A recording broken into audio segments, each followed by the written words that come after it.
ನಮಸ್ಕಾರ ಫ್ರೆಂಡ್ಸ್, ರಕ್ಷಿ ಸಿರಿಮನೆ ಚಾನಲ್ಗೆ ನಿಮ್ಗೆಲ್ರಿಗೂ ಪ್ರೀತಿಯ ಸ್ವಾಗತ. ಐ ಹೋಪ್ ನೀವೆಲ್ಲರೂ ಚೆನ್ನಾಗಿದ್ದೀರಾ ಅಂತ ಭಾವಿಸ್ತೀನಿ. ರೂಫಿಂಗ್ ವರ್ಕ್ ಮಾಡಿದ್ದಾರೆ ಇಲ್ಲಿ. ರೂಫಿಂಗ್ ವರ್ಕ್ ಮಾಡೋ ಉದ್ದೇಶ ಏನು, ಮತ್ತೆ ಎಷ್ಟು ಕಾಸ್ಟ್ ಆಗುತ್ತೆ, ಯಾವ ರೀತಿ ಇದೆ ರೂಫಿಂಗ್ ವರ್ಕ್ ಅನ್ನೋದ್ರ ಬಗ್ಗೆ ತಿಳ್ಕೊಳ್ಳೋಣ.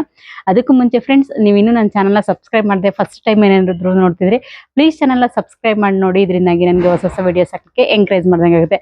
ಬನ್ನಿ ಫ್ರೆಂಡ್ಸ್, ಇನ್ನು ತಡ ಮಾಡೋದು ಬೇಡ, ವಿಡಿಯೋನ ಕಂಟಿನ್ಯೂ ಮಾಡೋಣ. ಹೇಗೆ ಮಾಡಿದ್ದಾರೆ ರೂಫಿಂಗ್ ವರ್ಕ್ ಅದನ್ನೆಲ್ಲ ನೋಡೋಣ. ತುಂಬಾ ಅದ್ಭುತವಾಗಿದೆ, ಇದು ಒಳ್ಳೆ ಐಡಿಯಾ. ಬನ್ನಿ ನೋಡೋಣ. ಔಟ್ಸೈಡ್ ಇಂದ ನೋಡಿದ್ರೆ ಈಗ ಕಾಣಿಸುತ್ತೆ ನಿಮಗೆ. ನಾನು ಒಳಗಡೆ ಹೋಗ್ಬಿಟ್ಟು ತೋರಿಸ್ತೀನಿ ಹೇಗೆ ವರ್ಕ್ ಮಾಡಿದ್ದಾರೆ ಅದನ್ನು ಅಂತ ಹೇಳಿಬಿಟ್ಟು. ಈಗ ಮಾಡೋದ್ರಿಂದ ಏನಾಗುತ್ತೆ ಅಂದರೆ ಮಳೆಯಿಂದ ಮೋಲ್ಡು ತೇವ ಆಗೋದು ಕಡಿಮೆ ಆಗುತ್ತೆ ಅನ್ನೋ ಇಂಟೆನ್ಷನಿಂದ ಹಿಂಗೆ ಮಾಡ್ತಾರೆ. ಇದು ಲೈಫು ಕೂಡ ಚೆನ್ನಾಗಿ ಬರುತ್ತೆ. ಇವಾಗಂತೂ ತುಂಬ ವೆರೈಟಿ ಶೀಟ್ಗಳು ಬಂದಿದೆ ಅಂತ ಹೇಳ್ತಾರೆ. ಹೆಂಚಲ್ಲೂ ಕೂಡ ಈ ರೀತಿ ವರ್ಕ್ನ ಮಾಡಿಸ್ತಾರೆ. ಈಗ ಮಾಡಿಸೋದ್ರಿಂದ ಬಿಸಿಲಿಂದ ಮಳೆಯಿಂದ ಕೂಡ ಬಿಲ್ಡಿಂಗಿಗೆ ಪ್ರೊಟೆಕ್ಷನ್ ಸಿಗುತ್ತೆ. ಬನ್ನಿ ನೋಡೋಣ ಒಳಗಡೆ ಹೇಗೆ ಮಾಡಿಸಿದ್ದಾರೆ ವರ್ಕು ಅಂತ ನೋಡೋಣ. ಜೊತೆಗೆ ಅವ್ರ ಮನೆಯವ್ರನ್ನೂ ಕೂಡ ಮಾತಾಡ್ಸೋಣ, ಇದ್ರ ಬಗ್ಗೆ ಏನು ಹೇಳ್ತಾರೆ ಅಂತ ಹೇಳ್ಬಿಟ್ಟು ಕಂಪ್ಲೀಟಾಗಿ ತಿಳ್ಕೊಳ್ಳೋಣ. ಓಹೋ,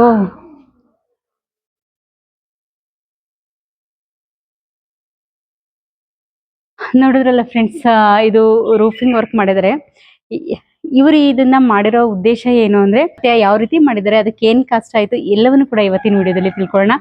ನೀವು ಇಲ್ಲಿ ನೋಡ್ತಿರ್ಬೋದು, ಇದು ಮೋಸ್ಟ್ಲಿ 30-40ಕ್ಕಿಂತ ಜಾಸ್ತಿ ದೊಡ್ಡದಾಗಿದೆ ಅಲ್ವಾ ಸೈಟ್. ಈ ನೀವು ನೋಡ್ತಿರ್ಬೋದು, ಈ ಫುಲ್ ಈ ಮೋಲ್ಡ್ಗೆ ಇವರು ರೂಫಿಂಗ್ ವರ್ಕ್ ಮಾಡಿದರೆ ಅದ್ರ ಇಂಟೆನ್ಷನ್ ಏನು ಅಂದ್ರೆ, ನೀವು ಇಲ್ಲಿ ಮೋಲ್ಡ್ ನೋಡ್ಬೋದು ಎಷ್ಟು ಬ್ಲ್ಯಾಕ್ ಆಗಿದೆ ಅಂತ ಹೇಳ್ಬಿಟ್ಟು. ಈ ಬಿಲ್ಡಿಂಗ್ ಕಟ್ಟಿ ಎಷ್ಟು ವರ್ಷ ಆಯ್ತು ಜೀವನ? 6 years ಆಯ್ತು. ಏನಕ್ಕೆ ಇದು ರೂಫಿಂಗ್ ವರ್ಕ್ ಮಾಡ್ಬೇಕು ಅಂತ ಪ್ಲಾನ್ ಮಾಡಿದ್ರು? ಕೆಳಗಡೆ ಬ್ಲಾಕ್ ಆಗ್ತಾ ಇತ್ತ, ಮನೆ ಒಳಗಡೆ ಬ್ಲಾಕ್ ಆಗ್ತಾ ಇತ್ತು. ಸೊ ವಾಟರ್ ಲೀಕ್ ಆಗೋದನ್ನ ಅವಾಯ್ಡ್ ಮಾಡೋಕ್ಕೋಸ್ಕರ ಹೇಳ್ಬಿಟ್ಟು ಈ ತರ ಶೀಟ್ ವರ್ಕ್ ಮಾಡಿದ್ದಾರೆ. ಈಗ ನೀವು ಇಲ್ಲಿ ನೋಡ್ಬೋದು, ಆಲ್ರೆಡಿ ಮಳೆ ಬಂದ್ಬಿಟ್ಟು ಎಲ್ಲ ಬ್ಲಾಕ್ ಪಾಚಿ ಬಂದಂಗಾಗಿ ಅದ್ರ ಎಫೆಕ್ಟ್ ಬಂದು ಕೆಳಗಡೆ ವಾಲ್ ಎಲ್ಲ ಬ್ಲಾಕ್ ಆಗ್ತಾ ಇತ್ತು. ಸೊ ಆ ರೀಸನ್ ಇಂದ ಈ ಕಂಪ್ಲೀಟ್ ಆಗಿ ನೀವು ಮೇಲ್ ನೋಡ್ಬೋದು, ಈ ರೂಫಿಂಗ್ ವರ್ಕ್ ಮಾಡಿದ್ರೆ ತುಂಬಾ ಅದ್ಭುತವಾಗಿದೆ. ನೀವು ಇನ್ಸೈಡ್ ನೋಡ್ಬೋದು, ಈ ರೀತಿ ಕಾಣಿಸ್ತಾ ಇದೆ. ಔಟ್ಸೈಡ್ ಇಂದ ನೋಡಿದ್ರಂತೂ ತುಂಬಾನೇ ಚೆನ್ನಾಗಿ ಕಾಣಿಸುತ್ತೆ.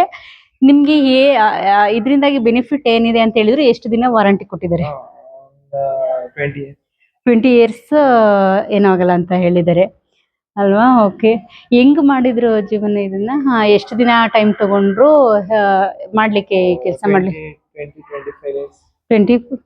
25 days ವರ್ಕ್ ಮಾಡಿದ್ರ ಇದನ್ನ, ಈ ವರ್ಕ್? ಓಕೆ, ನಿಮ್ಗೆ ಗೊತ್ತಿರೋ ಪ್ರಕಾರ ಎಷ್ಟಾಗಿರ್ಬೋದು ಇದು? ಹತ್ತತ್ರ ಇಷ್ಟು ಜಾಗನ ಕವರ್ ಮಾಡ್ಲಿಕ್ಕೆ 4 lakhs rupees ಆಗಿದೆ ಅಂತ ಹೇಳ್ತಾರೆ. 4 lakhs ಆಗಿದೆ ಅಂತ ಹೇಳ್ತಿದ್ದಾರೆ. ಬಟ್ 4 lakhs ಆದ್ರೂ ಕೂಡ ಒನ್ ಟೈಮ್ ಇನ್ವೆಸ್ಟ್ಮೆಂಟ್. ಒಂದು 25-30 ವರ್ಷ ಬಿಲ್ಡಿಂಗಿಗೆ ಯಾವುದೇ ರೀತಿ ಡ್ಯಾಮೇಜ್ ಆಗಲ್ಲ, ಲೀಕೇಜ್ ಆಗಲ್ಲ, ಫುಲ್ ಸೇಫ್ಟಿ ಆಗಿರುತ್ತೆ. ಜೊತೆಗೆ ಈ ಜಾಗ ನೋಡಿ, ಇಲ್ಲೇನಾದ್ರೂ ಒಂದು ಒಂದು ಫಂಕ್ಷನ್ ಮಾಡ್ಲಿಕ್ಕೆ ಆಗ್ಬೋದು, ಒಂದು ಗಾರ್ಡನ್ ಟೈಪ್ ಮಾಡ್ಕೊಂಡ್ರು ತುಂಬಾ ಚೆನ್ನಾಗಿರುತ್ತೆ. ಬಿಸಿಲು ಮಳೆ ಎಲ್ಲದ್ರಿಂದನೂ ಕೂಡ ಸೇಫ್ ಆಗಿರುತ್ತೆ. ಮತ್ತೆ ಇದ್ರ ಬಗ್ಗೆ ನಿನ್ಗೇನಾದ್ರೂ ಹೇಳೋದಿದ್ರೆ?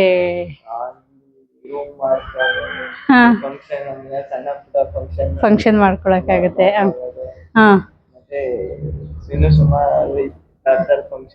ಮಾಡೋಕೆ ಈಸಿ ಆಗುತ್ತಲ್ವಾ? ನಿಮ್ಗೆ ಏನಾದ್ರು ಐಡಿಯಾ ಇದೆಯಾ? ಇಲ್ಲಿ ಏನಾದ್ರು ಐಡಿಯಾ ಇದೆ? ಓಕೆ, ಇಲ್ಲೆಲ್ಲ ಸ್ವಲ್ಪ ಗ್ರೀನ್ ಮ್ಯಾಟ್ ಹಾಕ್ಸ್ಬಿಟ್ಟು ರೌಂಡ್ ಟೇಬಲ್ ಹಾಕ್ಸಿಟ್ಟು ಚೇರ್ ಹಾಕಿ ಮಾಡ್ಸಿದ್ರೆ ಮಸ್ತಾಗಿ. ಗುಡ್, ನೀನ್ ಆ ಸೈಡ್ ಇರ್ಲಿ. ನೋಡಿದ್ರಲ್ಲ ಫ್ರೆಂಡ್ಸ್, ಈ ರೀತಿ ಇದೆ. ನಿಜವಾಗ್ಲೂ ಬೆಸ್ಟ್ ಐಡಿಯಾ. ನೀವು ನೋಡ್ಬೋದು ಪೂರ್ತಿಯಾಗಿ. ಇಲ್ಲಿ ಒಂದು ಜೋಕಾಲಿ, ಇಲ್ಲಿ ನೋಡ್ಬೋದು, ಇಲ್ಲಿ ಜೋಕಾಲಿ ಹಾಕ್ಸ್ಲಿಕ್ಕೂ ಕೂಡ ಇವರು ಒಂದು ಕೊಂಡಿನ ಮಾಡಿಬಿಟ್ಟಿದ್ದಾರೆ. ಸಮ್ಮರ್ ಟೈಮಲ್ಲಿ ಅಂತೂ ತುಂಬಾನೇ ಚೆನ್ನಾಗಿರುತ್ತೆ. ಇಲ್ಲಿ ಬಂದ್ರೆ ಒಳ್ಳೆ ಫ್ರೆಶ್ ಏರು. ಹಾಗೆ ನೀರು ಹೊರಗಡೆ ಬೀಳ್ಲಿಕ್ಕೆ ನೀವು ಇಲ್ಲಿ ನೀರು ಆಚೆ ಹೋಗ್ಲಿಕ್ಕೆ ಈ ರೀತಿ ಎಲ್ಲ ಪೈಪಿಂಗ್ ಇದಕ್ಕೂ ವ್ಯವಸ್ಥೆ ಮಾಡಿದ್ದಾರೆ. ಅಲ್ಲಿಂದ ನೀರು ಕೆಳಗಡೆ ಬೀಳುತ್ತೆ. ಯಾವುದೇ ಕಾರಣಕ್ಕೂ ಕೂಡ ನೀರು ಬಿಲ್ಡಿಂಗಿಗೆ ಬೀಳದೇ ಇರೋ ತರ ಮಾಡಿದ್ದಾರೆ. ಎಲ್ಲೂ ಲೀಕ್ ಆಗಲ್ಲ. ಪ್ಲಸ್ ಇನ್ನೊಂದು ಪಾಯಿಂಟ್ ನೀವು ಅಬ್ಸರ್ವ್ ಮಾಡ್ಲೇಬೇಕು. ಏನಂದ್ರೆ ನೀವು ಈ ರೀತಿ ಮಾಡಿಸ್ಬೇಕು ಅಂದ್ರೆ ಇಷ್ಟು ನೀರ್ ಆಚೆ ಹೋಗ್ಬೇಕಂದ್ರೆ ನಿಮ್ ಜಾಗ ಬಂದು ಸ್ವಲ್ಪ ಜಾಸ್ತಿ ಇರಬೇಕು. ಬಿಲ್ಡಿಂಗ್ ಅಥವಾ ನಿಮ್ದು ಒಂದ್ ಜಾಗ ಅಥವಾ ಬಿಲ್ಡಿಂಗ್ ಇಂದ ಸ್ವಲ್ಪ ನಿಮ್ದೇ ಜಾಗ ಇದ್ರೆ ನೀರ್ನ ಆಚೆ ಬಿಡ್ಬೋದು. ಇಲ್ಲ ಜಾಗ ಕಮ್ಮಿ ಇತ್ತು ಅಂದ್ರೆ ನೋಡ್ಕೊಂಡು ಅಡ್ಜಸ್ಟ್ ಮಾಡ್ಕೊಂಡು ನೀರು ಬೀಳೋ ತರ ಚರಂಡಿಗೆ ನೀರ್ ಬೀಳೋ ತರ ಮಾಡ್ಬೇಕಾಗತ್ತೆ. ನೋಡ್ಬೋದು ನೀವು ಸುತ್ತ ತುಂಬಾ ಚೆನ್ನಾಗಿ ಮಾಡಿದ್ದಾರೆ. ವರ್ಕ್ ಅಂತೂ ತುಂಬಾ ಚೆನ್ನಾಗಿದೆ. ಫಿಟ್ಟಿಂಗ್ ವರ್ಕ್ ಆಗ್ಬೋದು, ಕೆಲಸ ಅಂತೂ ತುಂಬಾ ಅಚ್ಚುಕಟ್ಟಾಗಿ ಮಾಡಿದ್ದಾರೆ. ನೋಡಿ ನೀವು ಅಲ್ಲಿಂದ ನೀವು ತಗೊಂಡ್ರೆ, ಈಗ ಝೂಮ್ ಮಾಡಿ ತೋರಿಸು, ಅಲ್ಲಿಂದ ಹಾಗೆ ಅದು ರೂಫಿಂಗ್ ವರ್ಕ್ ಹಂಗೆ ನಿಧಾನವಾಗಿ ನೋಡಿದ್ರೆ ಇಲ್ಲಿ ಹಾಗೆ ಸ್ಟಾರ್ಟ್ ಆಗಿ ಇಲ್ಲಿ ಎಂಡ್ ಆಗಿದೆ. ಇಲ್ಲಿ ನೋಡಿ ಹತ್ತತ್ರ ಕಾಂಪೌಂಡ್ ಕೂಡ ಸೇಫ್ ಆಗಿದೆ. ಕಾಂಪೌಂಡ್ ಒಳಗಡೆನೂ ಕೂಡ ನೀರ್ ಬೀಳಲ್ಲ. ಕಾಂಪೌಂಡ್ ಇಂದ ಆಚೆ ನೀರ್ ಬೀಳೋ ತರ ಮಾಡಿದ್ದಾರೆ. ತುಂಬಾ ಅಂದ್ರೆ ತುಂಬಾ ಚೆನ್ನಾಗಿದೆ ಫ್ರೆಂಡ್ಸ್. ಈ ಬಿಲ್ಡಿಂಗ್ ಗಳನ್ನ ನಾವು ಕಟ್ಟಿರ್ತೀವಿ, ಬಟ್ ಒಂದ್ 8 ರಿಂದ 10 ಏನಪ್ಪ ದೋಣಿನಾ ಬೀಳ್ದಂಗೆ ಒಂದ್ ಸೈಡ್ ಬಂದು ಇಲ್ಲಿ ಕುತ್ಕೊಳ್ಳಂಗ್ ನೀರು. ಮತ್ ನೀರ್ ಎಲ್ಲ ಹೋಗುತ್ತೆ? ಎಲ್ಲ ಒಂದ್ ಸೈಡ್ ಬರುತ್ತೆ ನೀರು, ಒಂದ್ ಸೈಡ್ ಬಂದು ಇಲ್ಲಿ, ಅದೊಂದ್ ಸೈಡ್ ಗ್ಯಾಪ್ ಕೊಟ್ಟಿದ್ದಾರೆ. ಹೇಳಿ ಎಕ್ಸ್ಪ್ಲೈನ್ ಮಾಡಿ ನೀನೆ. ನೀರ್ ಕೆಳಗಡೆ ಬೀಳ್ಲಿಕ್ಕೆ ಹೆಂಗೆ ವ್ಯವಸ್ಥೆ ಮಾಡಿದ್ರೆ? ಎಲ್ಲಾ ಕಡೆನೂ ನೀರ್ ಬೀಳುತ್ತಾ ಅಥವಾ ಬೇರೆ ಎಲ್ಲಾದ್ರೂ ವ್ಯವಸ್ಥೆ ಯಾವ ರೀತಿ ಪ್ಲಾನ್ ಮಾಡಿದ್ದಾರೆ? ಬರೀ 4 ಸೈಡ್ ಮಾಡಿದ್ದಾರೆ. ಅಲ್ಲೊಂತ ಇದೊಂದ್ 2 ಮಾಡಿದ್ದಾರೆ. ಅಲ್ಲೊಂದ್ ಮೂರ್ತ ಮಾಡಿದ್ದಾರೆ, ಇಲ್ಲೊಂದ್ ಮೂರ್ತ ಮಾಡಿದ್ದಾರೆ. ಎಲ್ಲಾ ತಲೆ ಹೋಗಲ್ಲ ನೀರು. ಅದು ಪೈಪ್ ಮಾಡಿದ್ದಾರೆ. ಪೈಪ್ ಮಾತ್ರ ನೀರ್ ಹೋಗುತ್ತೆ. ಅದು ಒಂದೇ ಸೈಡ್ ಹೋಗುತ್ತೆ. ಪೈಲ ನಾವ್ ಬೇಕು ಅಂದ್ರೆ ಚರಂಡಿಗಾರ ಕೊಡ್ಕೋಬಹುದಿಲ್ಲ, ಕೆಳಗಡೆ ಗುಂಡಿ ಮಾಡಿ ಗುಂಡಿಗಾರ ನೀರ್. ಹೌದಾ? ಬಿಲ್ಡಿಂಗ್ ಸುತ್ತಾನು ನೀರ್ ಬೀಳಲ್ಲ? ಹೌದಾ? ಓ ನೈಸ್ ಪ್ಲಾನ್. ಹಂಗಾದ್ರೆ ಎಲ್ಲ ಪೈಪ್ ತರ, ಅದೇನಂತ ಹೇಳ್ತಾರೆ, ದೋಣಿ ತರ ಮಾಡಿದ್ದಾರೆ. ಎಲ್ಲ ನೀರು ಸಂಗ್ರಹ ಆಗಿ ಎಲ್ಲಿ ಒಂದೇ ಸೈಡ್ ನೀರ್ ಬೀಳೋ ತರ ಮಾಡಿದ್ದಾರೆ. ಸೋರಲ್ಲ. Okay okay fine. ಚೆನ್ನಾಗಿದೆ ಪ್ಲಾನಿಂಗ್ ಎಲ್ಲ. ಆಮೇಲೆ ಇದೇನಕ್ಕೆ ನೆಟ್ಟಿರೋದು? ಬಟ್ಟೆ ಒಣಗಾಕಕ್ ಮಾಡಿದ್ದಾರೆ ಇಲ್ಲಿಂದ ಅಲ್ಲಿಗೆ. ಓಕೆ. ಕಬ್ಬಣನೇ ಇದು ಸಿಮೆಂಟ್ ಅಂತ ಮಾಡಬಹುದಾಯ್ತು. ಕಬ್ಬಣ ಜಾಸ್ತಿ ಹಾಕಿ ಜಾಸ್ತಿ ಖರ್ಚು ಮಾಡಿದ್ದಾರೆ. ಇಲ್ಲಿ ನೋಡ್ಬೋದು, ಇದು ಪೈಪಿಂಗ್ ಎಲ್ಲ ಅದೇನಾ ನೀನು ಹೇಳ್ದಂಗೆ? ಪೈಪ್ ಎಲ್ಲ ನೋಡ್ಬೋದು ನೀವು. ಸೈಡ್ ಕೊಟ್ಟಿದ್ರೆ ಅದು.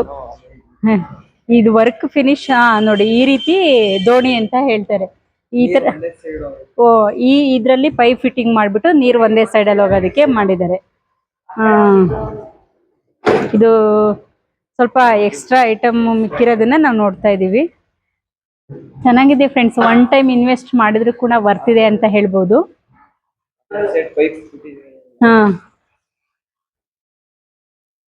ಪದೇ ಪದೇ ನಾವು ಬೇರೆ ವರ್ಕ್ ಅಥವಾ ಇದು ಕ್ಲೀನ್ ಮಾಡಿಸಿದ್ರು ಕೂಡ ಅದು ಲೀಕೇಜ್ ಆಗೇ ಆಗುತ್ತೆ.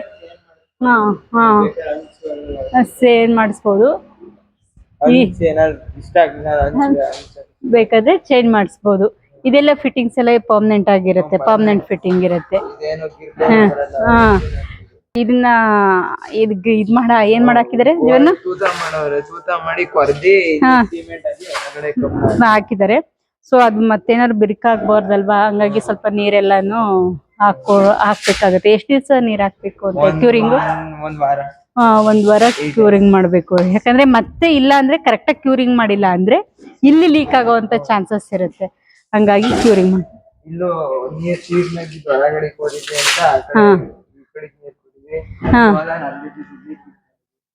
ಓಕೆ. ಸೋಲಾರ್ ಇಲ್ಲೇ ಇತ್ತಲ್ಲ? ಓಕೆ. ಸೋಲಾರ್ ಇಲ್ಲಿ ಫಿಕ್ಸ್ ಮಾಡಿದ್ದಾರೆ. ಇವಾಗ ನೀರೆಲ್ಲೂ ಇಲ್ಲಿಗೆ ಬೀಳಲ್ಲ. ಬರ್ಬೇಕಾಗಿತ್ತು ನೀನು. ಜೀವನ ಇಳಿಬಿಡ ಬಾ. ಇಲ್ಲಿ ಬರಪ್ಪ. ಏನಕ್ಕೆ ಹೋಗ್ತಾ ಇದೀಯಾ? ಓ, ಇಲ್ಲಿಂದ ಕನೆಕ್ಷನ್ ಕೊಟ್ಟಿದ್ದೀರಾ? Okay okay.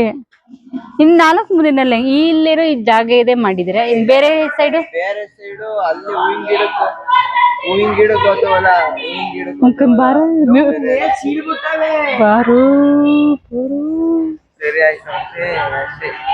ಬಾ ಬೇಗ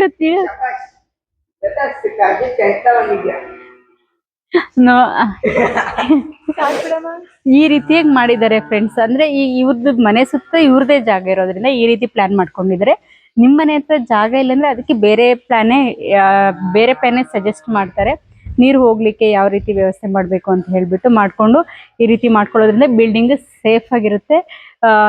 ಮತ್ತೆ ಒಂದು ಬಿಲ್ಡಿಂಗ್ ಸೇಫ್ ಆಗಿರುತ್ತೆ.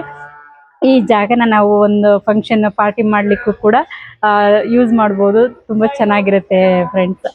ಏನ ಚಿಕ್ಕ ಪುಟ್ಟ ಬರ್ಡೇ ಪಾರ್ಟಿ ಆಗ್ಬಹುದು, ಒಂದು ನಾಮಕರಣ ಆಗ್ಬಹುದು, ಈ ತರ ಒಂದು ಹಬ್ಬ ಹರಿದಿನಗಳಲ್ಲೇ ಏನಾದ್ರು ಒಂದು ಫಂಕ್ಷನ್ ಮಾಡ್ಲಿಕ್ಕಂತೂ ತುಂಬಾ ಚೆನ್ನಾಗಿರುತ್ತೆ.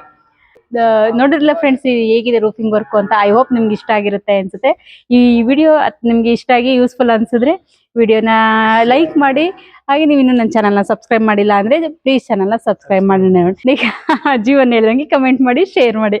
ನೆಕ್ಸ್ಟ್ ವಿಡಿಯೋದಲ್ಲಿ ಸಿಗೋಣ ಫ್ರೆಂಡ್ಸ್. ಅಲ್ಲಿವರೆಗೂ ಟೇಕ್ ಕೇರ್, ಬಾಯ್.